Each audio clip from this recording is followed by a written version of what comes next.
ಜಮೀರ್ ಅಹಮದ್ ಖಾನ್ಗೆ ಮತ್ತೊಂದು ಸಂಕಷ್ಟ ಎದುರಾಗಿದೆ. ಈಗಾಗಲೇ ಪಕ್ಷ ವಿರೋಧಿ ಚಟುವಟಿಕೆ ಮಾಡಿದ್ದಾರೆ ಅನ್ನುವಂಥ ಆರೋಪವನ್ನು ಹೊತ್ತಿರುವಂತಹ ಜಮೀರ್ ಅಹಮದ್ ಖಾನ್ಗೆ ಇದೇ ವಿಚಾರದಲ್ಲಿ ಮತ್ತೊಂದು ಸಂಕಷ್ಟ ಇರೋದು. ಮುಸ್ಲಿಂ ಧರ್ಮ ಗುರುಗಳ ಮೂಲಕ ತನ್ನ ಪರ ಬ್ಯಾಟಿಂಗ್ ಬೀಸಕ್ಕೆ ಹೇಳಿದ್ರ ಹಾಗಾದ್ರೆ, ಧರ್ಮ ಗುರುಗಳಿಗೆ ಹೇಳಿ ಸುದ್ದಿಗೋಷ್ಠಿಯನ್ನ ಮಾಡಿಸಿದ್ರ ಹಾಗಾದ್ರೆ ಜಮೀರ್ ಅನ್ನುವಂಥ ಪ್ರಶ್ನೆ. ಜಮೀರ್ ವಿರುದ್ಧ ಹೈಕಮಾಂಡ್ಗೆ ಮತ್ತೊಂದು ದೂರು ದಾಖಲಾಗಿದೆ. ಸುದ್ದಿಗೋಷ್ಠಿಗೆ ಬಾರದಿರೋರ ಹೆಸರು ಕೂಡ ಇಲ್ಲಿ ಪ್ರಸ್ತಾಪ ಆಗಿರುವಂಥದ್ದು. ಧರ್ಮಗುರುಗಳು ಜಮೀರ್ ಅಹಮದ್ ಖಾನ್ ಅವರ ಪರವಾಗಿ ಸುದ್ದಿಗೋಷ್ಠಿಯನ್ನ ಮಾಡ್ತಾರೆ. ಬಟ್ ಅದರಲ್ಲಿ ಎಲ್ಲರೂ ಕೂಡ ಬಂದಿರೋದಿಲ್ಲ. ಪತ್ರಕ್ಕೆ ಸಹಿ ಮಾಡದಿದ್ರೂ ಕೂಡ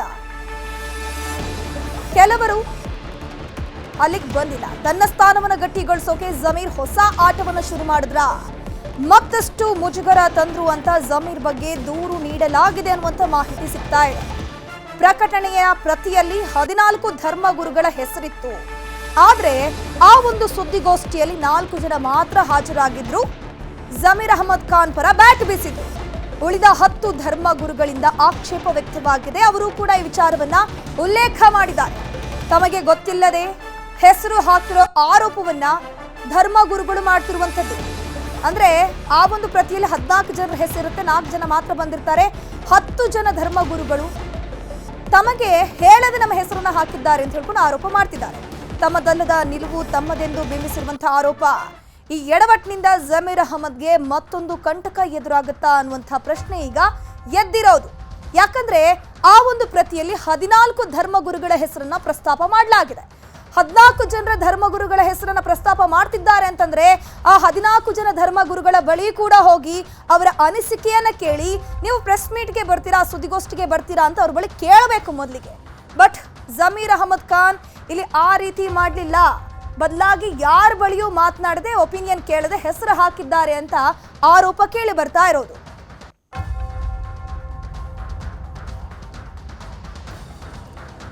ಇದ್ರ ಬಗ್ಗೆ ಹೆಚ್ಚಿನ ಮಾಹಿತಿ ನೀಡ್ತಾ ಹೋಗ್ತಾರೆ ನಮ್ಮ ಪ್ರತಿನಿಧಿ ಕೃಷ್ಣ ನೇರ ಸಂಪರ್ಕದಲ್ಲಿ ಜಾಯಿನ್ ಆಗಿದ್ರೆ. ಕೃಷ್ಣ, ಈಗಾಗಲೇ ಜಮೀರ್ ಅಹಮದ್ ಖಾನ್ ಪಕ್ಷ ವಿರೋಧಿ ಚಟುವಟಿಕೆ ಕೆಲಸ ಮಾಡಿದ್ದಾರೆ ಅನ್ನುವಂಥ ದೊಡ್ಡ ಆರೋಪವನ್ನು ಹೊತ್ತಾ ಇದ್ದಾರೆ. ಇದನ್ನ ಮುಚ್ಚಿಸಬೇಕು ಅಂತ ಹೇಳ್ಕೊಂಡು ಈಗ ಧರ್ಮ ಗುರುಗಳ ಹೆಸರನ್ನ ಮಿಸ್ಯೂಸ್ ಮಾಡ್ತಾ ಇದ್ದಾರಂತೆ, ಹೌದಾ?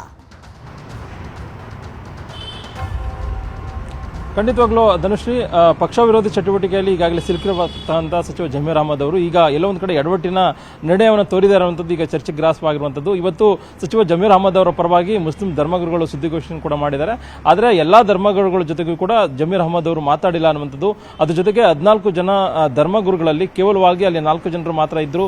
ಪತ್ರಿಕಾ ಪ್ರಕಟಣೆಯಲ್ಲೂ ಕೂಡ ಮುಖ್ಯವಾಗಿ 14 ಜನ ಹೆಸರಿದ್ರು ಕೂಡ ಕೇವಲವಾಗಿ 4 ಜನ ಧರ್ಮಗುರುಗಳು ಮಾತ್ರ ಅವರ ಪರವಾಗಿ ಸುದ್ದಿಗೋಷ್ಠಿಯನ್ನು ಮಾಡಿದರು.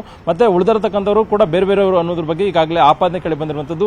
ಇದೇ ಒಂದು ನಡೆ ಇದೀಗ ಎಲ್ಲೋ ಒಂದು ಕಡೆ ಸಚಿವ ಜಮೀರ್ ಅಹಮದ್ ಅವರ ಪರವಾಗಿ ಬ್ಯಾಟಿಂಗ್ ಮಾಡಬೇಕು ಅನ್ನೋ ಕಾರಣಕ್ಕೋಸ್ಕರವಾಗಿ ಸುದ್ದಿಗೋಷ್ಠಿಯನ್ನು ಮಾಡಿಸಿದರು ಅನ್ನೊಂದು ಆರೋಪ ಕೇಳಿ ಬಂದ ಸಂದರ್ಭದಲ್ಲಿ ಈಗ ಕಾಂಗ್ರೆಸ್ನಲ್ಲೇ ಒಂದು ರೀತಿ ಮುಜುಗರಕ್ಕೆ ಎಡೆ ಮಾಡಿಕೊಟ್ಟಿರುವಂತದ್ದು. ಹಾಗಾಗಿನೇ ಸಚಿವ ಜಮೀರ್ ಅಹಮದ್ ಅವರ ವಿರುದ್ಧವಾಗಿ ಇದೀಗ ಕಾಂಗ್ರೆಸ್ ಹೈಕಮಾಂಡ್ಗೆ ಮತ್ತೊಂದು ದೂರು ಕೊಡುವಂತ ನಿಟ್ಟಿನಲ್ಲಿ ಕೂಡ ಎಲ್ಲೋ ಒಂದು ಕಡೆ ಒಂದು ಬಣ ಈಗಾಗಲೇ ಮುಂದಾಗಿರುವಂತದ್ದು. ಈಗಾಗಲೇ ಹೈಕಮಾಂಡ್ ನಾಯಕರಿಗೂ ಕೂಡ ಈಗಾಗಲೇ ದೂರನ್ನು ಕೊಟ್ಟಿರುವಂತದ್ದು. ಒಂದ್ ಕಡೆ ಜಮೀರ್ ಅಹಮದ್ ಅವರು ದಾವಣಗೆರೆ ದಕ್ಷಿಣ ವಿಧಾನಸಭಾ ಕ್ಷೇತ್ರದಲ್ಲಿ ಪಕ್ಷ ವಿರೋಧಿ ಚಟುವಟಿಕೆಯನ್ನ ಮಾಡಿದ್ರು ಅನ್ನೋ ಆಪಾದನೆಗೆ ಗುರಿಯಾಗೋದ್ರ ಮುಖಾಂತರವಾಗಿ ಎಲ್ಲೊಂದು ಕಡೆ ಸಂಪುಟದಿಂದ ಮಂತ್ರಿ ಸ್ಥಾನದಿಂದ ಕೋಕ್ ಆಗುವಂತ ನಿಟ್ಟಿನಲ್ಲಿ ಕೂಡ ಇಲ್ಲೊಂದು ಆತಂಕದಲ್ಲಿದ್ದಾರೆ. ಯಾವಾಗ ಮಂತ್ರಿ ಸ್ಥಾನ ಹೋಗುತ್ತೆ ಅನ್ನೋ ಆತಂಕದಲ್ಲಿದ್ದಾರೆ. ಹಾಗಾಗಿನೇ ಮಂತ್ರಿ ಸ್ಥಾನ ಉಳಿಸಿಕೊಳ್ಬೇಕು ನಿಟ್ಟಿನಲ್ಲಿ ಒಂದಲ್ಲ ಒಂದು ತಂತ್ರಗಾರಿಕೆಯನ್ನು ಮಾಡಿರುವಂತದ್ದು.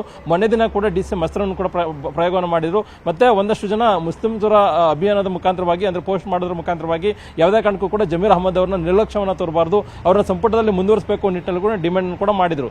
ಈಗ ಯಾವಾಗ ಇಲ್ಲೊಂದು ಕಡೆ ಹೈಕಮಾಂಡ್ ಮಟ್ಟದಲ್ಲೂ ಕೂಡ ಅವರ ವಿರುದ್ಧವಾಗಿ ಕ್ರಮವನ್ನು ಕೈಗೊಳ್ಳಬೇಕು ನಿಟ್ಟಿನಲ್ಲಿ ಕೂಡ ದೊಡ್ಡ ಮಟ್ಟದ ಚರ್ಚೆ ಆಗ್ತಾ ಇದೆ. ಮತ್ತೊಂದು ಕಡೆ ಸಿಎಂ ಸಿದ್ದರಾಮಯ್ಯ ಕೂಡ ಆಪ್ತ ಸಚಿವನನ್ನ ರಕ್ಷಣೆ ಮಾಡಬೇಕು ಅನ್ನೋ ಒಂದು ಅನಿವಾರ್ಯ ಪರಿಸ್ಥಿತಿಯಲ್ಲಿ ಇದ್ರೂ ಕೂಡ ಇಲ್ಲೊಂದು ಕಡೆ ಕಾಂಗ್ರೆಸ್ ಹೈಕಮಾಂಡ್ ನಾಯಕರ ಒತ್ತಡಕ್ಕೆ ಮಣಿದು ಅಂತಿಮವಾಗಿ ಜಮೀರ್ ಅಹಮದ್ ಅವರನ್ನ ಸಂಪುಟ ಪುನರಚನೆ ಮಾಡುವಂತ ಸಂದರ್ಭದಲ್ಲಿ ಅವರನ್ನು ಕೈ ಬಿಡುವಂತ ನಿಟ್ಟಿನಲ್ಲಿ ಕೂಡ ಮುಖ್ಯಮಂತ್ರಿಗಳು ನಡೆಯನ್ನ ತರಬಹುದು. ಹಾಗಾಗಿನೇ ಈಗ ಎಲ್ಲೊಂದು ಕಡೆ ಅದಕ್ಕೆ ಎಚ್ಚೆತ್ತುಕೊಂಡಿರತಕ್ಕಂಥ ಜಮೀರ್ ಅಹಮದ್ ಅವರು ಹೇಗಾದ್ರೂ ಮಾಡಿ ಮಂತ್ರಿ ಸ್ಥಾನ ಉಳಿಸಿಕೊಳ್ಬೇಕು ಅನ್ನೋ ಕಾರಣಕ್ಕೋಸ್ಕರವಾಗಿ ಇವತ್ತು ಧರ್ಮಗುರುಗಳು ಅವರು ಸುದ್ದಿಗೋಷ್ಠಿಯನ್ನು ಮಾಡಿದ್ರು ಕೂಡ ಇಲ್ಲೊಂದು ಕಡೆ ಅಷ್ಟು ಜನರ ಜೊತೆಗೆ ಕೂಡ ಚರ್ಚೆಯನ್ನ ಮಾಡಿರುವಂತದ್ದು. ಕೇವಲವಾಗಿ 14 ಜನರಲ್ಲಿ ಕೇವಲ 4 ಜನ ಧರ್ಮಗುರುಗಳು ಸುದ್ದಿಗೋಷ್ಠಿ ಘೋಷಣೆ ಮಾಡಿದ್ರೆ ಇನ್ನು ಉಳಿದಿರತಕ್ಕಂಥ 10 ಜನರು ಕೂಡ 10 ಧರ್ಮಗುರುಗಳು ಅಲ್ಲಿ ಇರಲಿಲ್ಲ ಅನ್ನುವಂಥದ್ದು ಮತ್ತೆ ಅವ್ರ ಜೊತೆ ಚರ್ಚೆ ಮಾಡಿರುವಂಥದ್ದು, ಅದ್ರ ಜೊತೆಗೆ ಮುಖ್ಯವಾಗಿ ಅವ್ರ ಪರವಾಗಿ ಮನವಿಯನ್ನು ಮಾಡ್ಕೊಳ್ಳುವಂಥದ್ದು, ಅವ್ರ ಜೊತೆ ಚರ್ಚೆನ ಮಾಡಿಲ್ಲ ಅನ್ನುವಂಥದ್ದು. ಮತ್ತೆ ಈಗ ಆ ಒಂದು ಧರ್ಮಗುರುಗಳು ಕೂಡ ಇದೀಗ ಆಕ್ಷೇಪವನ್ನು ವ್ಯಕ್ತಪಡಿಸೋದ್ರ ಮುಖಾಂತರವಾಗಿ ನಮ್ಮ ಜೊತೆ ಚರ್ಚೆನ ಮಾಡಿಲ್ಲ, ಈಗ ಸುದ್ದಿಗೋಷ್ಠಿನ ಮಾಡಿದ್ದಾರೆ, ಮತ್ತೆ 4 ಜನ ಮಾತ್ರ ಸೀಮಿತನ ಅನ್ನೊಂದು ಪ್ರಶ್ನೆಯನ್ನ ಮಾಡೋದ್ರ ಮುಖಾಂತರವಾಗಿ ಅವರು ಕೂಡ ಆಕ್ಷೇಪವನ್ನು ವ್ಯಕ್ತಪಡಿಸಿದ್ದಾರೆ. ಹಾಗಾಗಿನೇ ಈಗ ಎಲ್ಲೊಂದ್ ಕಡೆ ಹೈಕಮಾಂಡ್ ಮಟ್ಟಕ್ಕೆ ಮತ್ತೊಂದು ದೂರ ಹೋದ ಸಂದರ್ಭದಲ್ಲಿ ಈ ಒಂದು ದೂರು ಕೂಡ ಬರುವಂತ ದಿನಗಳಲ್ಲಿ ಸಚಿವ ಜಮೀರ್ ಅಹಮದ್ ಅವರಿಗೆ ಮತ್ತಷ್ಟು ಸಂಕಷ್ಟ ತಂದೊಡ್ಡುವಂತ ಸಾಧ್ಯತೆ ಕೂಡ ಇದೆ. ಈಗಾಗಲೇ ತೂಗು ಗತ್ತಿಯಲ್ಲಿ ಈಗಾಗಲೇ ಜಮೀರ್ ಅಹಮದ್ ಅವರು ಇದ್ದಾರೆ, ಮಂತ್ರಿ ಸ್ಥಾನದಿಂದ ಕಳೆದುಕೊಳ್ಳುವಂತ ಒಂದು ಆತಂಕದಲ್ಲಿ ಹೇಗಾದ್ರೂ ಮಾಡಿ ಮಂತ್ರಿ ಸ್ಥಾನ ಉಳಿಸ್ಕೊಳ್ಬೇಕು ನಿಟ್ಟಿನಲ್ಲಿ ಒಂದಷ್ಟು ಆತಂಕದಲ್ಲಿದ್ದಾರೆ. ಇಂತಹ ಸಂದರ್ಭದಲ್ಲಿ ಈ ರೀತಿಯಂತ ಮುಜುಗರವಾದಂತ ನಡೆಯನ್ನ ಕಾಂಗ್ರೆಸ್ ಪಕ್ಷದಲ್ಲೇ ತೋರಿರತಕ್ಕಂಥ ಸಂದರ್ಭದಲ್ಲಿ ಬರುವಂತ ದಿನಗಳಲ್ಲಿ ಕೂಡ ಹೈಕಮಾಂಡ್ ನಾಯಕರು ಇದನ್ನು ಮತ್ತಷ್ಟು ಗಂಭೀರವಾಗಿ ತೆಗೆದುಕೊಳ್ಳುವುದರ ಮುಖಾಂತರವಾಗಿ ಜಮೀರ್ ಅಹಮದ್ ಅವರ ವಿರುದ್ಧವಾಗಿ ಒಂದು ಕ್ರಮವನ್ನ ಕೂಡಲೇ ಮಾಡುವಂತ ಸಾಧ್ಯತೆ ಕೂಡ ಇರುವಂತದ್ದು. ಅದೇನಿದ್ರು ಕೂಡ ಜಮೀರ್ ಅಹಮದ್ ಅವರು ಇವತ್ತು ಸುದ್ದಿಗೋಷ್ಠಿ ಮಾಡುವಂತ ಸಂದರ್ಭದಲ್ಲಿ ಮುಖ್ಯವಾಗಿ ಎಲ್ಲಾ ಧರ್ಮಗಳ ಜೊತೆಗೆ ಚರ್ಚೆನ ಮಾಡಿರುವಂತದ್ದು, ಅವ್ರ ಮೇಲೆ ಆಪಾದನೆ ಬಂದಿರುವಂತದ್ದು. ಮತ್ತೆ ಈಗ ಈ ಸುದ್ದಿಗೋಷ್ಠಿ ಮಾಡುವಂತ ಸಂದರ್ಭದಲ್ಲೂ ಕೂಡ ಒಂದು ಮುಸ್ಲಿಂ ವರ್ಗದ ಬಣ ಕೂಡ ಅಂದ್ರೆ ಅಲ್ಪಸಂಖ್ಯಾತ ಬಣ ಕೂಡ ಕಾಂಗ್ರೆಸ್ ವಿರೋಧದಲ್ಲಿರತಕ್ಕಂಥ ಬಣ ಕೂಡ ಇದೀಗ ಆಕ್ಷೇಪವನ್ನು ವ್ಯಕ್ತಪಡಿಸಿರುವಂತದ್ದು. ಮತ್ತೆ ಇದಕ್ಕೆ ಸಂಬಂಧಪಟ್ಟಂತೆ ಒಂದಷ್ಟು ವಿವರಗಳನ್ನು ಕೂಡ ಹೈಕಮಾಂಡ್ಗೆ ಸಲ್ಲಿಕೆಯನ್ನು ಮಾಡಿರುವಂತದ್ದು. ಧನುಶ್ರೀ ಕೃಷ್ಣ, ಈಗ ಜಮೀರ್ ಅಹಮದ್ ಖಾನ್ ಅವರ ಈ ಒಂದು ನಡೆ, ಈ ಒಂದು ಎಡವಟ್ಟು ಏನಿದೆ, ಸಲೀಂ ಅಹಮದ್ ಮತ್ತು ರಿಜ್ವಾನ್ ಅರ್ಷದ್ಗೆ ಬೆನಿಫಿಟ್ ಆಗ್ತಾ ಇದೆಯಲ್ಲ. ಈಗ 10 ಜನರದ್ದು ಹೆಸರನ್ನ ದುರ್ಬಳಕೆ ಮಾಡ್ಕೊಂಡಿದ್ದಾರೆ. ಅವರು ಯಾವ ರೀತಿ ಆಕ್ಷನ್ ಅನ್ನ ಜಮೀರ್ ವಿರುದ್ಧ ತೆಗೆದುಕೊಳ್ಳಬಹುದು? ಸಹಜವಾಗಿಯೇ ಧನುಶ್ರೀ, ಮುಖ್ಯವಾಗಿ ಈಗಾಗಲೇ ಅಲ್ಪಸಂಖ್ಯಾತ ಸಮುದಾಯದಲ್ಲಿ ಪ್ರಭಾವಿ ನಾಯಕರು ಅಂತ ಗುರುತಿಸಿಕೊಂಡವರು ಸಚಿವ ಜಮೀರ್ ಅಹಮದ್ ಅವರು. ಹಾಗಾಗಿನೇ ಜಮೀರ್ ಅಹಮದ್ ಅವ್ರನ್ನ ಒಂದು ಬಣ ಸಾಕಷ್ಟು ನೋಡ್ತಾ ಇತ್ತು, ಯಾವ್ದಾರ ಒಂದು ಚಟುವಟಿಕೆ ಸಿಲುಕಬಹುದು ಅನ್ನುವಂಥದ್ದು. ಈಗ ಸಿಕ್ಕಾಕೊಂಡಿದ್ದಾರೆ ಏನು ದಾವಣಗೆರೆ ದಕ್ಷಿಣ ವಿಧಾನಸಭಾ ಕ್ಷೇತ್ರದಲ್ಲಿ ಪಕ್ಷ ವಿರೋಧ ಚಟುವಟಿಕೆಯಲ್ಲಿ. ಹಾಗಾಗಿನೇ ಮುಖ್ಯವಾಗಿ ಅವ್ರನ್ನ ಸಂಪುಟದಿಂದ ಕೈ ಬಿಡಬೇಕು ಅನ್ನೋ ನಿಟ್ಟಿನಲ್ಲಿ ಕೂಡ ಚರ್ಚೆ ಆಗ್ತಾ ಇದೆ. ಹೈಕಮಾಂಡ್ ಕೂಡ ಸೂಚನೆಯನ್ನು ಕೊಟ್ಟಿದೆ ಅನ್ನುವಂಥದ್ದು.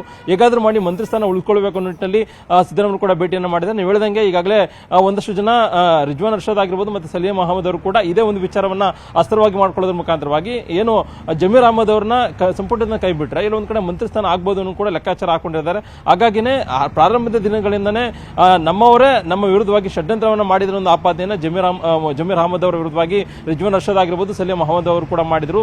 ಈಗ ಪೂರಕವಾಗಿನೇ ಜಮೀರ್ ಅಹಮದ್ ಅವರು ಈ ರೀತಿ ನಡೆಯನ್ನ ತೋರಿದ್ದಾರೆ.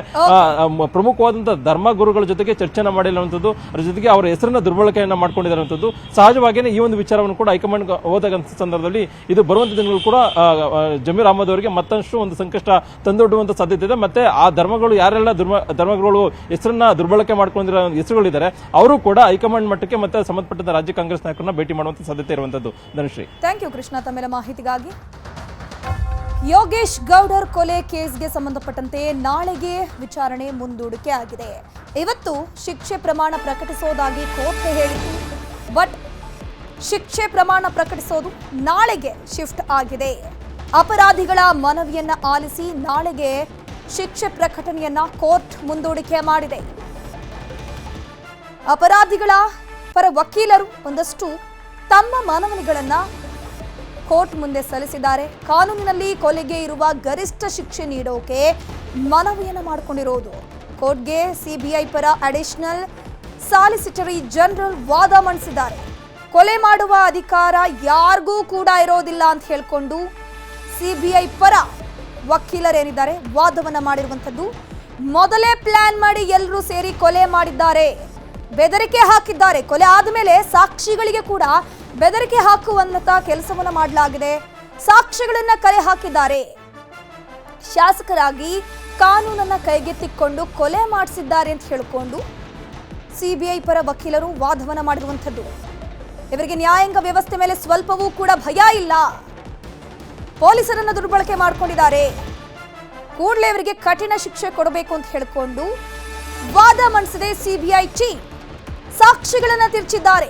ಸಾಕ್ಷಿಗಳಿಗೆ ಬೆದರಿಕೆ ಕೂಡ ಹಾಕಿದ್ದಾರೆ. ಜಮೀನು ವ್ಯಾಜ್ಯ ಅಂತ ಹೇಳಿಕೊಂಡು ಮೊದಲಿಗೆ ಈ ಒಂದು ಕೇಸನ್ನ ಟರ್ನ್ ಮಾಡಲಾಗುತ್ತೆ. ಸಿಬಿಐ ಕೈ ಮೇಲೆ ಸಿಕ್ಕದಾದ ಮೇಲೆ ಎಲ್ಲವೂ ಕೂಡ ಬದಲಾಗಿ ಹೋಗುತ್ತೆ. ಟೋಟಲಿ ಚಿತ್ರಣ ಬದಲಾಗುತ್ತೆ.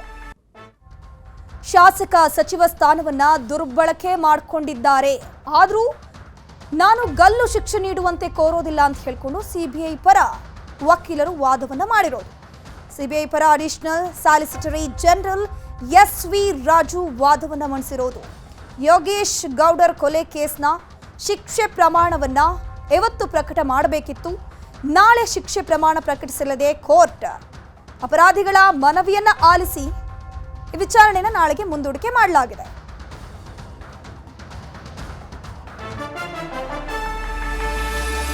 ಜೀವಿತಾವಧಿ ಶಿಕ್ಷೆ ವಿಧಿಸಿದ್ರೆ ಅದು ಗರಿಷ್ಠ ಶಿಕ್ಷೆ ಆಗಲಿದೆ. ಈಗಾಗಲೇ ಅಪರಾಧಿಗಳು ತುಂಬಾನೇ ನೊಂದಿದ್ದಾರೆ. ಶಾಸಕ ವಿನಯ್ ಕುಲಕರ್ಣಿಗೆ ಚಿಕ್ಕ ಮಗ ಕೂಡ ಇದ್ದಾನೆ, ಅವನ ಫ್ಯೂಚರ್ ಇದೆ. ಶಾಸಕ ವಿನಯ್ ಕುಲಕರ್ಣಿ ಪರ ವಕೀಲ ಶ್ಯಾಮ್ ಸುಂದರ್ ವಾದವನ್ನು ಮಂಡಿಸಿದ್ದಾರೆ. ಒಳ್ಳೆಯ ಗುಣ ಇರೋ ವ್ಯಕ್ತಿ ಅಂತ ಜನರಿಂದ ಅನ್ಸ್ಕೊಂಡಿದ್ದಾರೆ ಶಾಸಕರವರು, ಸಚಿವರವರು. ಶಾಸಕರು ಫಾರ್ಮ್ನಲ್ಲಿ 3,000 ಹಸುಗಳನ್ನು ಕೂಡ ಸಾಕಿದ್ದಾರೆ. ಇದೆಲ್ಲ ಇವರ ಒಳ್ಳೆಯ ವ್ಯಕ್ತಿತ್ವದ ಗುಣಗಳಂತೆ. ಸುಧಾರಣೆಗೆ ಆಗುವಂತೆ ಅವಕಾಶ ಇರೋ ಶಿಕ್ಷೆಗೆ ವಕೀಲರು ಮನವಿಯನ್ನು ಮಾಡಿಕೊಳ್ತಿದ್ದಾರೆ. ಎಲ್ಲ ಅಪರಾಧಿಗಳ ಪರ ವಕೀಲರ ವಾದವನ್ನ ಆಲಿಸಿ ನಾಳೆಗೆ ಕೋರ್ಟ್ ಶಿಕ್ಷೆಯ ಪ್ರಮಾಣವನ್ನ ಪ್ರಕಟ ಮಾಡೋದನ್ನ ಮುಂದೂಡಿಕೆ ಮಾಡಿದೆ. ಇದೀಗ ಎಲ್ಲ ಅಪರಾಧಿಗಳನ್ನ ಜೈಲಿಗೆ ಶಿಫ್ಟ್ ಮಾಡಿದ್ದಾರೆ ಅಧಿಕಾರಿಗಳು. ವಿನಯ್ ಕುಲಕರ್ಣಿ ಅವರು ಕೂಡ ಒಂದೊಳ್ಳೆ ವ್ಯಕ್ತಿಯಂತೆ, ಸೊ ಜನರಲ್ಲಿ ನಂಬಿಕೆ ಇದೆಯಂತೆ, ಒಂದೊಳ್ಳೆ ವ್ಯಕ್ತಿತ್ವ ಉಳ್ಳಂಥ ಪರ್ಸನ್ ಅಂತ. ಚಿಕ್ಕ ಮಗ ಕೂಡ ಇದ್ದಾನೆ. ಅವರ ಫಾರ್ಮ್ ಹೌಸ್ನಲ್ಲಿ 3,000 ಹಸುಗಳನ್ನು ಸಾಕಿದ್ದಾರಂತೆ. ಆದ್ರೆ ಇಲ್ಲಿ ಕೊಲೆಯಲ್ಲಿ ಇನ್ವಾಲ್ವ್ ಆಗಿರೋದು ಹೌದಲ್ವಾ? ಬಟ್ ವಿನಯ್ ಕುಲಕರ್ಣಿ ಅವರ ಪರ ವಕೀಲರು ಆದಷ್ಟು ತಮ್ಮ ಕಕ್ಷಿದಾರರ ಪರವಾಗಿ ವಾದವನ್ನ ಮಂಡಿಸಿದ್ದಾರೆ. ಸುಧಾರಣೆಗೆ ಅನುಕೂಲ ಆಗುವಂಥ ಒಂದು ಕಡಿಮೆ ಪ್ರಮಾಣದ ಶಿಕ್ಷೆಯನ್ನ ಪ್ರಕಟ ಮಾಡಿ ಅಂತ ಹೇಳಿಕೊಂಡು ವಿನಯ್ ಕುಲಕರ್ಣಿ ಪರ ವಕೀಲರು ವಾದವನ್ನ ಮಂಡಿಸಿರುವಂಥದ್ದು. ಈಗಾಗಲೇ ಎಲ್ಲ ಅಪರಾಧಿಗಳನ್ನು ಕೂಡ ಜೈಲಿಗೆ ಶಿಫ್ಟ್ ಮಾಡಲಾಗಿದೆ. ಯೋಗೇಶ್ ಗೌಡರ್ ಕೊಲೆ ಕೇಸ್ ಪ್ರಕರಣದಲ್ಲಿ ಏನು ಶಿಕ್ಷೆ ಪ್ರಮಾಣ ಪ್ರಕಟ ಇವತ್ತು ಆಗಬೇಕಿತ್ತು ನೋಡಿ, ಅದು ನಾಳೆಗೆ ಪೋಸ್ಟ್ಪೋನ್ ಮಾಡಲಾಗಿದೆ. ನಾಳೆ ನೋಡಬೇಕು ಎಷ್ಟು ವರ್ಷದವರೆಗೆ ಶಿಕ್ಷೆ ಪ್ರಮಾಣ ಪ್ರಕಟ ಆಗಬಹುದು, ಜೀವಿತಾವಧಿ ಶಿಕ್ಷೆಯನ್ನೇ ವಿಧಿಸಬಹುದಾ. ಸೊ ಹಾಗಾಗಿ ಎಲ್ಲ ಆ್ಯಂಗಲ್ನಲ್ಲೂ ಕೂಡ ಚರ್ಚೆಗಳಾಗ್ತಾ ಇದೆ. ಈಗಾಗಲೇ ಅಪರಾಧಿಗಳು ಸಾಕಷ್ಟು ನೊಂದು ಬೆಂದು ಹೋಗಿದ್ದಾರೆ. ವಿನಯ್ ಕುಲಕರ್ಣಿಗೆ ಚಿಕ್ಕ ಮಗ ಇದ್ದಾನೆ.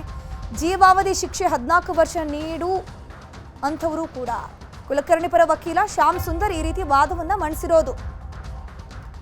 ಅಂದ್ರೆ ಅವರ ಪರವಾಗಿ, ಕಕ್ಷಿದಾರರ ಪರವಾಗಿ ಅವರು ವಾದವನ್ನು ಮಂಡಿಸಲೇಬೇಕು. ಯಾವೆಲ್ಲ ಆಯಾಮದಲ್ಲಿ ಏನೆಲ್ಲ ವಿಚಾರಗಳೇನಿದೆ ಅದು ಇವತ್ತು ಕೋರ್ಟ್ನಲ್ಲಿ ಪ್ರಸ್ತಾಪ ಮಾಡಿದ್ದಾರೆ. ಏನೆಲ್ಲ ಒಳ್ಳೆಯ ಕೆಲಸಗಳನ್ನ ವಿನಯ್ ಕುಲಕರ್ಣಿ ಅವರು ಮಾಡಿದ್ದಾರೆ ಅನ್ನೋದನ್ನ ಕೋರ್ಟ್ ಮುಂದೆ ಹೇಳಿದ್ದಾರೆ. ಬಟ್ ಕೋರ್ಟ್ ಎರಡೂ ಕಡೆಯಲ್ಲೂ ಕೂಡ ವಾದ ಪ್ರತಿವಾದವನ್ನ ಆಲಿಸಿದೆ. ಸೊ ವಾದ ಪ್ರತಿವಾದ ಆಲಿಸಿ ನಾಳೆಗೆ ಶಿಕ್ಷೆ ಪ್ರಮಾಣ ಪ್ರಕಟ ಮಾಡೋದನ್ನ ಪೋಸ್ಟ್ಪೋನ್ ಮಾಡಲಾಗಿದೆ. ಬಟ್ ಇಲ್ಲಿ ಸಾಕಷ್ಟು ವಿಚಾರಗಳನ್ನ ಚರ್ಚೆಗೆ ಗ್ರಾಸ ಆಗ್ತಾ ಇದೆ. ಏನಪ್ಪಾ ಅಂತಂದ್ರೆ, ಒಂದು, ಶಾಸಕರು ತಮ್ಮ ಅಧಿಕಾರವನ್ನು ದುರ್ಬಳಕೆ ಮಾಡ್ಕೊಂಡಿರುವಂಥದ್ದು ಪ್ರೂವ್ ಆಗಿದೆ. ಅದ್ರ ಜೊತೆಗೆ ಪೊಲೀಸ್ ಇಲಾಖೆಯನ್ನು ಕೂಡ ದುರ್ಬಳಕೆ ಮಾಡ್ಕೊಂಡಿರುವಂಥದ್ದು ಪ್ರೂವ್ ಆಗಿದೆ.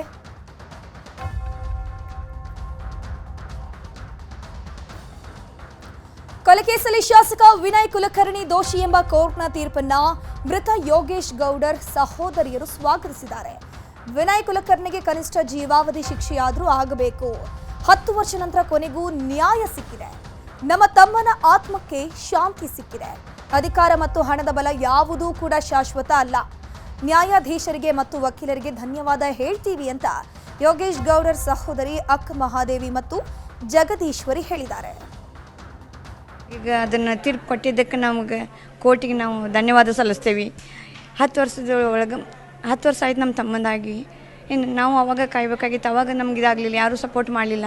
ಇವಾಗ ಇದು ಬಸವರಾಜ್ ಮುತ್ತಿಗೆಯವರು ಅವಾಗ ಅವ್ರು ವಿನಯ್ ಕುಲಕರ್ಣಿಯವ್ರಿಗೆ ಬೆನ್ನೆತ್ತಿ ನಮಗೆ ಮಾಡಲಿಲ್ಲ. ಅದನ್ನು ಅವಾಗ ಇನ್ಫಾರ್ಮೇಷನ್ ಕೊಟ್ಟಿದ್ರೆ ನಮ್ಮ ತಮ್ಮ ಇವತ್ತು ಬದಿ ಕುಳಿತಿದ್ದ. ನಿಜ ಅಂತ ಹೇಳಿದ್ದಕ್ಕೆ ಬಸವರಾಜ್ ಮುತ್ತಿಗೆಯವ್ರು ಹೇಳಿದ್ದಕ್ಕೆ ನಮ್ಮ ತಮ್ಮಗೆ ಇದಾಗಿದ್ದಕ್ಕೆ ನ್ಯಾಯ ಸಿಕ್ಕೈತೆ ಅಂತೇಳಿ ನಾ ಕೋರ್ಟಿಗೆ, ಆಮೇಲೆ CBI ಸರಿಗೆ, ವಕೀಲಿಗೆ ಎಲ್ಲರಿಗೂ ನಾನು ಅವ್ರಿಗೆ ಧನ್ಯವಾದವನ್ನು ಹೇಳ್ತೇನೆ. ನ್ಯಾಯಾಲಯಕ್ಕಂತೂ ಧನ್ಯವಾದ ಹೇಳ್ತೇವೆ ರೀ. ಮತ್ತು ಬಸವರಾಜ್ ಅಣ್ಣಾಗ ಮತ್ತು ಮುತ್ತಿಗೆ ಅಣ್ಣಾಗ ಭಾಳ ಥ್ಯಾಂಕ್ಸ್ ಹೇಳ್ತೇವೆ ರೀ ಸರ್. ಅವರು ನಮಗೆ ನ್ಯಾಯ ಕೊಡಿಸಿದ್ರು ಮತ್ತು ನಮ್ಗೆ ಭಾಳ ಖುಷಿ ಐತ್ರಿಪ್ಪ. ಇದರ ಬಗ್ಗೆ ಹೆಚ್ಚಿನ ಮಾಹಿತಿ ನೀಡ್ತಾ ಹೋಗ್ತಾರೆ ನಮ್ಮ ಪ್ರತಿನಿಧಿ ಮುನಿರಾಜು. ನೇರ ಸಂಪರ್ಕದಲ್ಲಿ ಜಾಯಿನ್ ಆಗಿದ್ರೆ ಮುನಿರಾಜು, ಬರೋಬ್ಬರಿ 10 ವರ್ಷಗಳ ಬಳಿಕ ಈ ಒಂದು ಪ್ರಕರಣಕ್ಕೆ ನ್ಯಾಯ ಸಿಕ್ಕಿದೆ ಅಂತಲೇ ಹೇಳಬಹುದು. ಇವತ್ತು ಶಿಕ್ಷೆ ಪ್ರಮಾಣ ಪ್ರಕಟ ಆಗಬೇಕಿತ್ತು, ಬಟ್ ನಾಳೆಗೆ ಪೋಸ್ಟ್ಪೋನ್ ಆಗಿದೆ. ಇವತ್ತು ಏನೆಲ್ಲ ವಾದ ಪ್ರತಿವಾದಗಳು ಆಗಿತ್ತು ಕೋರ್ಟ್ನಲ್ಲಿ? ಚೈತ್ರ, ಈಗಾಗಲೇ ಈ ಒಂದು ಕೊಲೆ ಪ್ರಕರಣಕ್ಕೆ ಸಂಬಂಧಪಟ್ಟಂತೆ ಇದರಲ್ಲಿ ಭಾಗಿಯಾಗಿರುವಂಥ ಎಲ್ಲ 17 ಆರೋಪಿಗಳು ಕೂಡ ಅಪರಾಧಿಗಳು ಅಂತೇಳಿ ಈಗ ನಿನ್ನೆಯ ಒಂದು ಘೋಷಣೆ ಕೂಡ ಆಗಿತ್ತು. ಬಳಿಕ ಇವತ್ತು ಶಿಕ್ಷೆ ಪ್ರಮಾಣ ಪ್ರಕಟ ಮಾಡೋದಕ್ಕೂ ಕೂಡ ಎಲ್ಲ ಸಿದ್ಧತೆಗಳು ಆಗಿತ್ತು. ಈ ಸಲುವಾಗಿ ಶಾಸಕ ವಿನಯ್ ಕುಲಕರ್ಣಿ ಸೇರಿದಂತೆ 17 ಆರೋಪಿಗಳನ್ನು ಇವತ್ತು ಪರಪ್ಪನಹಳ್ಳಿ ಜೈಲಿಂದ ಒಂದು ಕೋರ್ಟ್ಗೆ ಹಾಜರುಪಡಿಸುವಂಥ ಕೆಲಸವನ್ನು ಕೂಡ ಪೊಲೀಸ್ ಅಧಿಕಾರಿಗಳು ಮಾಡಿದರು. ಆದರೆ ಈ ಒಂದು ಸಂದರ್ಭದಲ್ಲಿ ಏನು ಕೋರ್ಟ್ ಕಲಾಪ ಆರಂಭ ಆದ ಬಳಿಕ ಪ್ರಕರಣಕ್ಕೆ ಸಂಬಂಧಪಟ್ಟಂತೆ ಏನು ಆರೋಪಿಗಳ ಒಂದು ಹೇಳಿಕೆಯನ್ನು ದಾಖಲು ಮಾಡಿಕೊಳ್ಳುವಂಥ ಕೆಲಸವನ್ನು ಕೂಡ ಇವತ್ತು ಕೋರ್ಟ್ ಮಾಡಿರೋದು. ಅಂದರೆ ಶಿಕ್ಷೆ ಪ್ರಮಾಣ ಪ್ರಕಟ ಮಾಡೋದಕ್ಕೂ ಮುನ್ನ ಆರೋಪಿಗಳು ಏನು ಹೇಳ್ತಾರೆ ಮತ್ತು ಅವರ ಮನವಿ ಏನು, ಕೋರಿಕೆ ಏನು ಅನ್ನೋದ್ರ ಬಗ್ಗೆ ಕೂಡ ನ್ಯಾಯಾಲಯ ಅವರ ಅಭಿಪ್ರಾಯವನ್ನು ಕೂಡ ಪಡ್ಕೊಂಡಿದೆ. ಪ್ರತಿಯೊಬ್ಬರು ಕೂಡ ತಮ್ಮ ಏನು ಮನಸ್ಸಿನಲ್ಲಿ ಇರುವಂಥ ಒಂದು ಅಭಿಪ್ರಾಯಗಳನ್ನು ಅಲ್ಲಿ ವ್ಯಕ್ತಪಡಿಸಿರುವಂಥದ್ದು. ಪ್ರಮುಖವಾಗಿ ಶಾಸಕ ವಿನಯ್ ಕುಲಕರ್ಣಿ ಕೂಡ ಈ ಒಂದು ಸಂದರ್ಭದಲ್ಲಿ ಏನು ಫ್ಯಾಮಿಲಿ ಬಗ್ಗೆ ಮತ್ತು 3 ಮಕ್ಕಳಿದ್ದಾರೆ ಮತ್ತು ಕೃಷಿಕ ಕುಟುಂಬದಿಂದ ಬಂದಂಥ ವ್ಯಕ್ತಿ, ನಾನು ಏನು ಹಸುಗಳನ್ನು ಕೂಡ ಒಂದು ಫಾರ್ಮ್ ಹೌಸ್ನಲ್ಲಿ ಸಾಕ್ತಾ ಇದ್ದೀನಿ, ನಾನು ಯಾವುದೇ ವ್ಯಕ್ತಿಗೂ ಕೂಡ ಒಂದು ತೊಂದರೆಯನ್ನು ಕೊಟ್ಟಂಥ ವ್ಯಕ್ತಿ ಅಲ್ಲ ಅಂತೇಳಿ ಕೂಡ ಒಂದು ತಮ್ಮ ಹೇಳಿಕೆಯನ್ನು ಕೂಡ ದಾಖಲು ಮಾಡಿಕೊಂಡಿದ್ದಾರೆ. ಇದೇ ರೀತಿಯಾಗಿ ಉಳಿದ 17 ಆರೋಪಿಗಳು ಕೂಡ ತಮ್ಮ ಹೇಳಿಕೆಯನ್ನು ದಾಖಲು ಮಾಡಿಕೊಂಡು ಎಲ್ಲರೂ ಕೂಡ ಏನು ಮನೆಯಲ್ಲಿ ಮಕ್ಕಳಿದ್ದಾರೆ ಮತ್ತು ವಯಸ್ಸಾದ ತಂದೆ ತಾಯಿ ಇದ್ದಾರೆ ಮತ್ತು ಕೆಲವರಂತೂ ಏನು ತಂದೆ ಇಲ್ಲ ಮತ್ತು ಪೋಷಕರು ಕೂಡ ಇಲ್ಲ, ಮಕ್ಕಳು ಮಾತ್ರ ಇದ್ದರೆ ಅವರನ್ನು ನೋಡ್ಕೊಳ್ಬೇಕಾಗುತ್ತೆ, ಅದರಿಂದ ಕಡಿಮೆ ಶಿಕ್ಷೆ ಕೊಡಬೇಕು ಅಂತೇಳಿ ತಮ್ಮ ಮನವಿಗಳನ್ನು ಮಾಡ್ಕೊಳ್ತಾ ಇದ್ರು. ಮತ್ತು ಇದೇ ಸಂದರ್ಭದಲ್ಲಿ ಆರೋಪಿಗಳ ಪರ ವಕೀಲರು ಕೂಡ ಕಡಿಮೆ ಶಿಕ್ಷೆ ವಿಧಿಸುವುದಕ್ಕೆ ಒಂದು ಮನವಿಯನ್ನು ಕೂಡ ಮಾಡಿಕೊಂಡು ಅವರು ಈ ಒಂದು ಕೊಲೆ ಕೇಸಲ್ಲಿ ಆರೋಪಿಗಳ ಪಾತ್ರ ಏನೂ ಇರಲಿಲ್ಲ, ಅದಕ್ಕೆ ಏನು ಅವರಿಗೆ ಕಡಿಮೆ ಪ್ರಮಾಣದ ಶಿಕ್ಷೆಯನ್ನು ಕೂಡ ವಿಧಿಸಬೇಕು ಅಂತೇಳಿ ಒಂದು ಮನವಿಯನ್ನು ಕೂಡ ಮಾಡ್ಕೊಂಡಿದ್ದಾರೆ. ಮತ್ತು ಈ ಒಂದು ಸಂದರ್ಭದಲ್ಲಿ CBI ಪರ ವಕೀಲರು ಕೂಡ ಈ ಒಂದು ಕೊಲೆ ಪ್ರಕರಣಕ್ಕೆ ಸಂಬಂಧಪಟ್ಟಂತೆ ಏನು ಜೀವಿತಾವಧಿ ಶಿಕ್ಷೆಯನ್ನು ವಿಧಿಸಬೇಕು ಅಂತೇಳಿ ಒಂದು ಮನವಿಯನ್ನು ಕೂಡ ಮಾಡ್ಕೊಂಡಿದ್ದಾರೆ. ಸದ್ಯ ಈ ಎಲ್ಲ ಹೇಳಿಕೆಗಳನ್ನು ಕೋರ್ಟ್ ಕೂಡ ದಾಖಲು ಮಾಡಿಕೊಂಡಿದ್ದು ನಾಳೆ ಇವರ ಒಂದು ಶಿಕ್ಷೆ ಪ್ರಮಾಣ ಪ್ರಕಟ ಮಾಡೋದಕ್ಕೆ ಒಂದು ಆದೇಶವನ್ನು ಕೂಡ ಮುಂದೂಡಿಕೆ ಮಾಡಿದೆ. ಚೈತ್ರ, ಮುನಿರಾಜು, ಈಗ ದೋಷಿ ಅಂತ ಗೊತ್ತಾಗಿದೆ. ಈಗ ಅವರ ಮೇಲಿರುವಂಥ ಸೆಕ್ಷನ್ಸ್ಗಳ ಪ್ರಕಾರ ಎಷ್ಟು ವರ್ಷ ಶಿಕ್ಷೆಯ ಪ್ರಮಾಣ ಪ್ರಕಟ ಆಗುವಂಥ ಚಾನ್ಸಸ್ ಇದೆ ಮುನಿರಾಜು? ಧನುಶ್ರೀ, ಈಗಾಗಲೇ ಈ ಒಂದು ಕೊಲೆ ಪ್ರಕರಣಕ್ಕೆ ಸಂಬಂಧಪಟ್ಟಂತೆ ಏನು ಇದು IPC 302 ಸೆಕ್ಷನ್ ಅಡಿಯಲ್ಲಿ ಏನು ಕೊಲೆ ಕೇಸ್ ಏನಿದೆ ಇದು ಜೀವಾವಧಿ ಶಿಕ್ಷೆಗೆ ಇರುವಂಥದ್ದು. ಮತ್ತು ಅದೇ ರೀತಿಯಾಗಿ 120B ಏನು ಸೆಕ್ಷನ್ ಇದೆ ಇದು ಕೂಡ ಕೊಲೆ ಪ್ರಕರಣದಲ್ಲಿ ಈ ರೀತಿಯಾಗಿ ಯಾರಾದರೂ ಕ್ರಿಮಿನಲ್ ಒಳಸಂಚನ ರೂಪಿಸಿದರೆ ಅದಕ್ಕೂ ಕೂಡ ಒಂದು ಜೀವಿತಾವಧಿ ಶಿಕ್ಷೆ ಇರುತ್ತೆ. ಇನ್ನು ಉಳಿದಂತೆ ಸಾಕ್ಷಿ ನಾಶ ಮತ್ತು ಈ ಒಂದು ಸೆಕ್ಷನ್ಗೂ ಕೂಡ ಸುಮಾರು 3 ವರ್ಷಗಳ ಕಾಲ ಒಂದು ಶಿಕ್ಷೆ ವಿಧಿಸೋದಕ್ಕೂ ಕೂಡ ಒಂದು ಅವಕಾಶ ಇರೋದು. ಆದ್ದರಿಂದ ಈ ಎಲ್ಲ ಒಂದು ಸೆಕ್ಷನ್ಗಳ ಅಡಿಯಲ್ಲಿ ಏನು CBI ಪರ ವಕೀಲರು ಕೂಡ ಒಂದು ಜೀವಿತಾವಧಿ ಶಿಕ್ಷೆಯನ್ನು ವಿಧಿಸಬೇಕಂತೇಳಿ ಒಂದು ಮನವಿಯನ್ನು ಕೂಡ ಮಾಡ್ಕೊಂಡಿದ್ದಾರೆ. ಆದರೆ ಶಿಕ್ಷೆ ಪ್ರಮಾಣ ಯಾವ ರೀತಿಯಲ್ಲಿ ಇರುತ್ತೆ ಅನ್ನೋದ್ರ ಬಗ್ಗೆ ನಾಳೆ ಒಂದು ಕೋರ್ಟ್ನಲ್ಲಿ ಕೂಡ ನಿರ್ಧಾರ ಆಗುವಂಥದ್ದು. ಮತ್ತು ಈಗಾಗಲೇ ಆರೋಪಿಗಳ ಪರ ವಕೀಲರು ಕೂಡ ಏನು ಕಡಿಮೆ ಶಿಕ್ಷೆಯನ್ನು ವಿಧಿಸಬೇಕು ಅಂತೇಳಿ ಒಂದು ಮನವಿಯನ್ನು ಕೂಡ ಮಾಡ್ಕೊಳ್ತಾ ಇದ್ದಾರೆ. ಯಾಕಂದರೆ ಆರೋಪಿಗಳ ಕುಟುಂಬದ ಹಿನ್ನೆಲೆ ಮತ್ತು ಅವರ ಪೋಷಕರು ಇರುವಂಥ ಸ್ಥಿತಿಗತಿ ಇರ್ಬೋದು, ಮತ್ತು ಮಕ್ಕಳಿದ್ದಾರೆ ಮತ್ತು ಅವರು ಏನು ಅವರ ಕುಟುಂಬಗಳನ್ನು ಇವರೇ ನಿರ್ವಹಣೆ ಕೂಡ ಮಾಡ್ತಾ ಇರೋದು. ಆದ್ದರಿಂದ ಕಡಿಮೆ ಪ್ರಮಾಣದ ಶಿಕ್ಷೆಯನ್ನು ವಿಧಿಸಬೇಕು ಅಂತೇಳಿ ಈಗಾಗಲೇ ಎಲ್ಲರೂ ಕೂಡ ಒಂದು ಮನವಿಯನ್ನು ಕೂಡ ಮಾಡ್ಕೊಂಡಿದ್ದಾರೆ. ಆದ್ದರಿಂದ ನ್ಯಾಯಾಧೀಶರು ಕೂಡ ಈಗ ವಕೀಲರ ಹೇಳಿಕೆಗಳು ಇರ್ಬೋದು ಮತ್ತು ಆರೋಪಿಗಳ ಹೇಳಿಕೆಗಳನ್ನು ಕೂಡ ದಾಖಲು ಮಾಡಿಕೊಂಡು ನಾಳೆ ಒಂದು ಶಿಕ್ಷೆ ಪ್ರಮಾಣ ಪ್ರಕಟ ಮಾಡೋದಾಗಿ ಒಂದು ಆದೇಶವನ್ನು ಮುಂದೂಡಿಕೆ ಮಾಡಿದ್ದಾರೆ. ಧನುಶ್ರೀ, ಥ್ಯಾಂಕ್ ಯು ಮುನಿರಾಜು ತಮ್ಮೆಲ್ಲ ಮಾಹಿತಿಗಾಗಿ. ಚಿತ್ರದುರ್ಗದ ರೇಣುಕಾ ಸ್ವಾಮಿ ಕೊಲೆ ಪ್ರಕರಣಕ್ಕೆ ಸಂಬಂಧಪಟ್ಟ ಹಾಗೆ ಪರಪ್ಪನಗ್ರಹಾರ ಜೈಲಲ್ಲಿದ್ದಾರೆ ನಟ ದರ್ಶನ್. ಕಂಬಿ ಎಣಿಸ್ತಾ ಇದ್ದಾರೆ. ದರ್ಶನ್ ಭೇಟಿಗೆ ಆಗಮಿಸಿದ್ದಾರೆ ಪತ್ನಿ ವಿಜಯಲಕ್ಷ್ಮಿ. ರೇಣುಕಾ ಸ್ವಾಮಿ ಕೊಲೆ ಕೇಸ್ನಲ್ಲಿ ದರ್ಶನ್ ಸುಮಾರು ತಿಂಗಳಿಂದ ಪರಪ್ಪನಗ್ರಹಾರ ಜೈಲಲ್ಲೇ ಇದ್ದಾರೆ. ಯಾವುದೇ ದಾರಿ ಕೂಡ ಇಲ್ಲ ಹೊರಬರೋಕೆ. ದರ್ಶನ್ ಭೇಟಿಗೆ ಆಗಮಿಸಿದ್ದಾರೆ ಪತ್ನಿ ವಿಜಯಲಕ್ಷ್ಮಿ. ಪರಪ್ಪನಗ್ರಹಾರ ಜೈಲಿಗೆ ವಿಜಯಲಕ್ಷ್ಮಿ ಅವರು ಆಗಮಿಸಿದ್ದಾರೆ. ವಾರಕ್ಕೆ 2 ಬಾರಿ ದರ್ಶನನ್ನ ವಿಜಯಲಕ್ಷ್ಮಿ ಭೇಟಿ ಮಾಡ್ತಾ ಇದ್ದಾರೆ. ವಿಜಯಲಕ್ಷ್ಮಿ ಜೊತೆಗೆ ನಟ ಧನ್ವೀರ್ ಕೂಡ ಆಗಮನ ಆಗಿರೋದು. ನಟ ಧನ್ವೀರ್ ಯಾವಾಗ ಈ ಕೇಸ್ ದೊಡ್ಡದಾಗುತ್ತೆ, ದರ್ಶನ್ ಜೈಲಿಗೆ ಹೋಗ್ತಾರೆ, ಕಾನೂನು ಹೋರಾಟ, ಅದ್ರ ಜೊತೆಗೆ ವಿಜಯಲಕ್ಷ್ಮಿಗೆ ಧೈರ್ಯ ತುಂಬುವ ಕೆಲಸವನ್ನ ನಟ ಧನ್ವೀರ್ ಡೇ 1 ನಿಂದನೂ ಮಾಡ್ತಾ ಬರ್ತಾ ಇದ್ದಾರೆ. ಸೊ ವಾರಕ್ಕೆ 2 ಬಾರಿ ದರ್ಶನ್ ಅವರನ್ನ ಭೇಟಿ ಮಾಡುವಂಥ ಸಂದರ್ಭದಲ್ಲೂ ಕೂಡ ವಿಜಯಲಕ್ಷ್ಮಿ ಮತ್ತು ನಟ ಧನ್ವೀರ್ ಒಟ್ಟಿಗೆ ಹೋಗಿ ದರ್ಶನ್ ರವರನ್ನ ಭೇಟಿ ಆಗ್ತಾ ಇದ್ದಾರೆ. ಸೊ ದರ್ಶನ್ ಈಗಾಗಲೇ ಸಾಕಷ್ಟು ಪ್ರಯತ್ನವನ್ನು ಪಟ್ಟರು. ಎಲ್ಲ ಕೂಡ ಬೇಲಿಗೆ ಯಾವ ರೀತಿ ಎಲ್ಲ ಪ್ಲ್ಯಾನ್ಗಳನ್ನು ಮಾಡಬೇಕು, ಯಾವೆಲ್ಲ ಆಯಾಮದಲ್ಲಿ ಬೇಲ್ಗಳನ್ನು ಕೇಳಬಹುದು, ಎಲ್ಲವೂ ಪ್ರಯತ್ನಗಳಾಯಿತು ಕೂಡ ಅದೆಲ್ಲವೂ ವಿಫಲ ಆಗಿ ಹೋಗಿದೆ. ಈಗ ಜೈಲಲ್ಲೇ ಇದ್ದಾರೆ.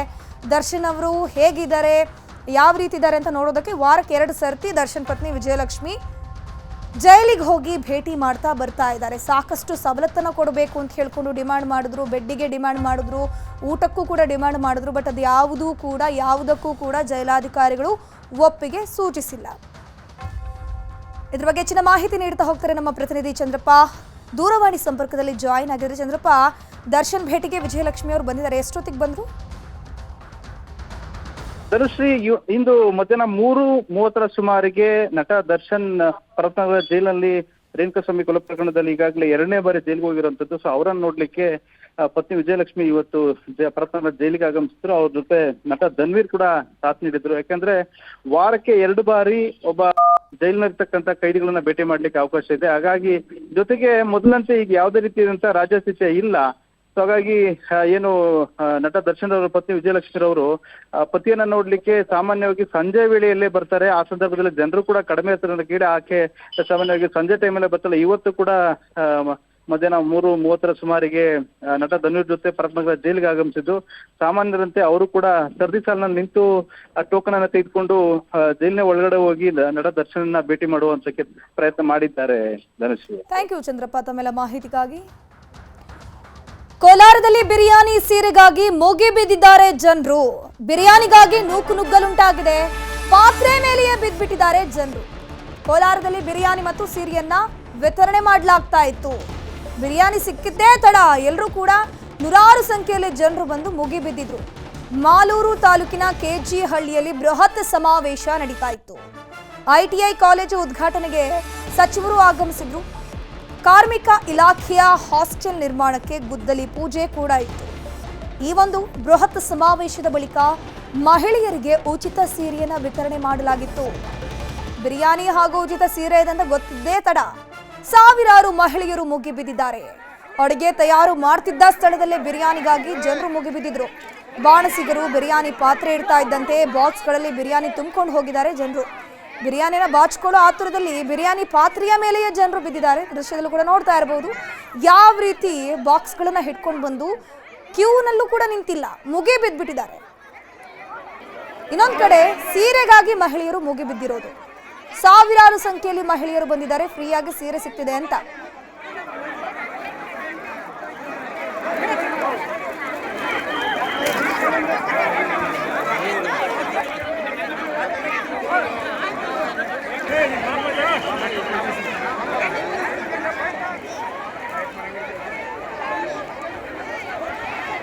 ಇದ್ರ ಬಗ್ಗೆ ಹೆಚ್ಚಿನ ಮಾಹಿತಿ ನೀಡ್ತಾ ಹೋಗ್ತಾರೆ ನಮ್ಮ ಪ್ರತಿನಿಧಿ ರಘುರಾಜ್ ದೂರವಾಣಿ ಸಂಪರ್ಕದಲ್ಲಿ ಜಾಯಿನ್ ಆಗಿದ್ದಾರೆ. ರಘುರಾಜ್, ಈಗ ಒಂದು ದೊಡ್ಡ ಸಮಾವೇಶ ಆಗುತ್ತೆ, ಉಚಿತ ಸೀರೆ ಕೊಡ್ತೀವಿ ಅಥವಾ ಬಿರಿಯಾನಿ ಹಂಚ್ತೀವಿ ಅನ್ನೋದು ಸಮಾವೇಶದ ಆಯೋಜನೆ ಮಾಡಿದವರಿಗೆ ಗೊತ್ತಿರತ್ತೆ. ಬಟ್ ಯಾಕೆ ಇಲ್ಲಿ ಸರಿಯಾದ ವ್ಯವಸ್ಥೆ ಆಗಿಲ್ಲ? ಇಂಥದ್ದೇ ಒಂದು ಸಂದರ್ಭಗಳಿಂದಾಗಿನೇ ತಾನೇ ಕಾಲ್ತುಳಿತಗಳೆಲ್ಲ ಆಗುವಂಥದ್ದು.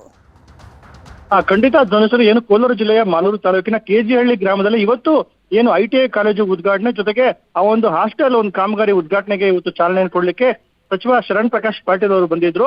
ಜೊತೆಗೆ ಈ ಒಂದು ಕಾರ್ಯಕ್ರಮ ಆದ ನಂತರ ಸಾವಿರಾರು ಜನರಿಗೆ ಇಲ್ಲಿ ಬಿರಿಯಾನಿ ಊಟದ ವ್ಯವಸ್ಥೆ ಜೊತೆಗೆ ಮಹಿಳೆಯರಿಗೆ ವಿಶೇಷವಾಗಿ ಒಂದು ಉಚಿತವಾಗಿ ಸೀರೆಯನ್ನ ಕೊಡ್ತಕ್ಕಂಥ ಒಂದು ಕಾರ್ಯಕ್ರಮ ಕೊಟ್ಟಿದ್ರು. ಒಂದ್ ಕಡೆ ಸಾರ್ವಜನಿಕರು ಬಹಳ ಒಂದು ತಾಳ್ಮೆಯನ್ನು ಕೂಡ ಕಳ್ಕೊಂಡಿದ್ರು. ಯಾಕೆಂತ ಹೇಳಿದ್ರೆ ಬೆಳಗ್ಗೆ 11 ಗಂಟೆಗೆ ಆರಂಭ ಆಗ್ಬೇಕಾಗಿದ್ದಂತ ಕಾರ್ಯಕ್ರಮ ಮಧ್ಯಾಹ್ನ ಸುಮಾರು 1:30ಕ್ಕೆ ಆರಂಭ ಆಯಿತು. ಎಲ್ಲ ಒಂದ್ ಕಡೆ ಊಟ ಕೂಡ ಸರಿಯಾಗಿ ಜನರಿಗೆ ಸಿಗಲಿಲ್ಲ. ಮತ್ತೊಂದ್ ಕಡೆ ಈ ಕಾರ್ಯಕ್ರಮಕ್ಕೆ ಆಗಮಿಸುವಂತ ಜನರಿಗೆ ಸಾವಿರಾರು ಜನರಿಗೆ ಚಿಕನ್ ಬಿರಿಯಾನಿ ಊಟದ ಒಂದು ವ್ಯವಸ್ಥೆಯನ್ನು ಕೂಡ ಮಾಡಲಾಗಿತ್ತು. ಆದ್ರೆ ಊಟ ಕೂಡ ಸರಿಯಾಗಿ ಸಿಗದಿರೋ ಕಾರಣಕ್ಕೆ ಮತ್ತೊಂದ್ ಕಡೆ ಊಟ ಕೂಡ ತಯಾರಾಗಿತ್ತು. ಹಾಗಾಗಿನೇ ಏನು ಜನರು ಆತುರದಲ್ಲಿ ಏನು ಬಿರಿಯಾನಿ ಪಾತ್ರೆಗಳ ಮೇಲೆ ಮುಗಿಬಿದ್ರು. ಸಾವಿರಾರು ಸಂಖ್ಯೆಯಲ್ಲಿ ಜನರು ಒಂದೊಮ್ಮೆನೆ ಬಂದಿದ್ದ ಕಾರಣಕ್ಕಾಗಿ ಆ ಒಂದು ಜನರನ್ನು ಕೂಡ ನಿಯಂತ್ರಣ ಮಾಡ್ಲಿಕ್ಕೆ ಸಾರ್ವಜನಿಕರು ಮತ್ತೆ ಜೊತೆಗೆ ಪೊಲೀಸ್ ಇಲಾಖೆ ಸಿಬ್ಬಂದಿ ಜೊತೆಗೆ ಅಡಿಗೆ ಮಾಡಿರ್ತಕ್ಕಂಥ ಬಾಣಸಿಗರು ಕೂಡ ಬಹಳ ಒಂದು ಸಮಸ್ಯೆಗಳನ್ನ ಅಲ್ಲಿ ಎದುರಿಸುವಂತ ಕೆಲಸ ಕೂಡ ಆಯ್ತು. ನಂತರ ಏನು ತಾಳ್ಮೆ ಕಳ್ಕೊಂಡ ಜನರು ಏನಿದ್ದಾರೆ, ಕೆಲವು ಜನರಿದ್ದಾರೆ ಬಿರಿಯಾನಿ ಪಾತ್ರೆಗಳ ಮೇಲೆನೆ ಮುಗಿಬಿದ್ರು. ಮತ್ತೊಂದ್ ಕಡೆ ಬಾಣಸಿಗರು ಕೂಡ ಅಡಿಗೆ ಮಾಡಿ ಬಡಿಸೋದನ್ನ ಕೂಡ ಕೈ ಬಿಡುವಂತಹ ಕೆಲಸ ಕೂಡ ಆಯ್ತು. ಒಂದ್ ಕಡೆ ಪೊಲೀಸರು ಕೂಡ ಈ ಒಂದು ಪರಿಸ್ಥಿತಿಯನ್ನು ನಿಯಂತ್ರಣ ಮಾಡ್ಲಿಕ್ಕೆ ಬಹಳಷ್ಟು ಒಂದು ಹರಸಾಹಸ ಪಟ್ಟರು ಕೂಡ ಅದು ಸಾಧ್ಯ ಆಗ್ಲಿಲ್ಲ. ಮತ್ತೊಂದ್ ಕಡೆ ಫ್ರೀ ಆಗಿ ಸಿಗ್ತಕ್ಕಂಥ ಒಂದು ಉಚಿತ ಸೀರೆಗಾಗಿ ಕೂಡ ಮಹಿಳೆಯರು ಹರಸಾಹಸ ಪಟ್ಟರು. ಆದ್ರೆ ನುಗ್ಗು ಆಗುವಂತ ಎಲ್ಲ ಒಂದು ಸಾಧ್ಯತೆ ಇದ್ರು ಕೂಡ ಮತ್ತಷ್ಟು ಏನು ಆಯೋಜಕರು ಒಂದು ಸಿದ್ಧತೆಗಳನ್ನು ಕೂಡ ಮಾಡ್ಕೊಳ್ಬೇಕಾಗಿತ್ತು ಅಂತಕ್ಕಂಥ ಒಂದು ಅಭಿಪ್ರಾಯ ಕೂಡ ಸಾರ್ವಜನಿಕರು ಹೇಳ್ತಾ ಇರತಕ್ಕಂಥದ್ದು. ಧನುಶ್ರೀ ಪೂಜಾರಿ, ಥ್ಯಾಂಕ್ ಯು ರಘುರಾಜ್ ತಮ್ಮೆಲ್ಲ ಮಾಹಿತಿಗಾಗಿ.